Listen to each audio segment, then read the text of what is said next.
Spāriņš un Valdis Bogdāns. Tāda arī Līga Tāģi redzēsim trasē, viņai 130. numurs. Tas šķiet kā ar pārliecinošu falšu startu aiziet trasē Audi.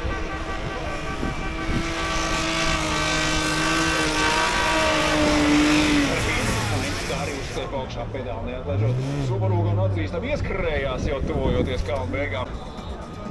Un beidzot, kāds ar slēpošanas inventāram piemērotu mašīnu ir parādījies trasē. Subaru Foresters jau ir konkrēts Foresters un vēl jumta kaste. Droši vien slēpes ar vēl iekšā un bugeņa biļeti pie jakas palikusi no iepriekšējā brauciena leju pa Brieškalnu. Tagad braucām augšā.